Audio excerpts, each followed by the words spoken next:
Habari zenu. Leo nakwenda kuwaletea kazi za kulea watoto Marekani.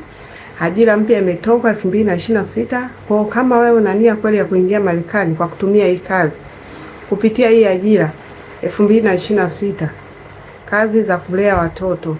Kumbuka nishaelezea kazi za kulea wazee. Kwa hiyo kama una nia ya kuingia Marekani, sikiliza video mwanzo mpaka mwisho ujue na kiwango cha mshahara ni kiasi gani inalipwa na kitu gani kinahitajika kwa watoto.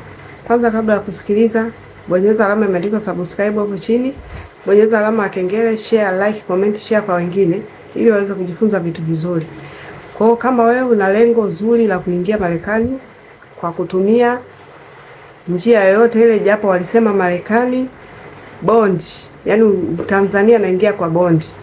Kama kweli una nia ya kuingia, umeweka malengo kabisa, kama una nia ya kuingia, bondi yake ni milioni 36, yani milioni 12 mpaka milioni 36. Kwa kama una nia ya kuingia, unaacha hela pale, au kama kuna mtu akufanyia malengo, wapo watu wengi watakutumia barua za mwaliko.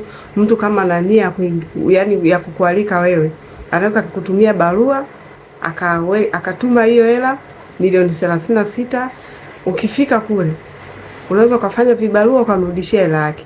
Na ukumbuke kwamba hii visa bondi, kuna baadhi ya nchi, kwa sababu yani kuna vigezo vimewekewa baadhi ya nchi kutokana na kwamba Watanzania wakienda kule hawarudi. Kwa hiyo na sisi tumeingizwa kwenye hiyo visa bond. Ukitaka kuingia Marekani lazima uache hiyo pesa.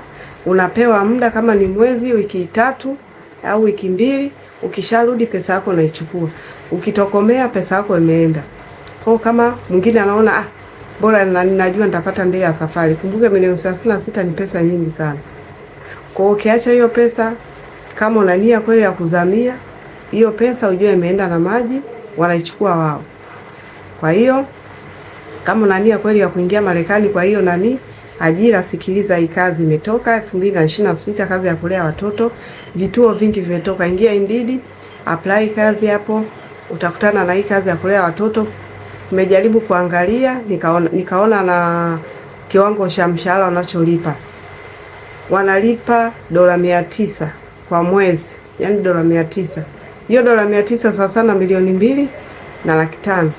Kwa kama una lengo la kulea watoto, na kumbuke watoto wanahitaji upendo. Kwa wale ambao yani ukiapply kazi kuna vyeti. Kama umewahi kulea watoto aina yoyote, kama kuna sehemu kituo chochote cha kulelea watoto umepitia, lazima utaonyesha cheti chako pale. Hawakurupuki tu kuchukua mtu yote. Kumbuka wale ni watoto na kila mtoto ana tabia yake. Kwa hiyo kunakuwa na cheti pale. Ukishaonyesha hicho cheti chako, una apply pale kwamba umehudumia kituo cha kulelea watoto kwa muda gani na sehemu gani, yani wanakihakiki kwanza.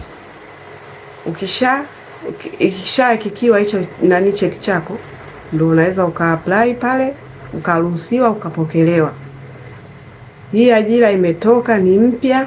Kwa kama wewe una lengo, mshahara ni $900 sawa na milioni 2.5 laki kwa mwezi. Milioni 2.5 laki kwa mwezi ni nyingi sana. Yaani miezi miwili una milioni 5. Chukulia ukifanya mwaka mmoja ni pesa nyingi sana. Kwa wewe kama una hiyo milioni 36, inategemea na maelezo yako. Kuna wengine wameondoka kwa kuacha bondi ya milioni 20. Kuna wengine wanaondoka kwa kuacha bondi ya milioni 15. Inategemea na wewe maelezo yako utakavyojieleza ubalozini. Wakiona una janja nyingi, utapigwa hela nyingi, ili mradi tu ushindwe kuondoka. Kwa hiyo wakiona maelezo yako yanajitosheleza, unapunguziwa bondi hiyo. Kuna wengine mpaka milioni 10 unaiacha pale, unaondoka. Kwa hiyo kama una lengo zuri la kuingia, tafuta hiyo pesa, chakalika. Hiyo ndo ajira iliyotoka ya kulea watoto. Vituo ni vingi. Asanteni kwa kunisikiliza. Kabla ya kuendelea kusikiliza video zingine, bonyeza alama imeandikwa subscribe hapo, bonyeza alama ya kengele, na kila video inayokuja utakuwa kwanza kuiona. Asante.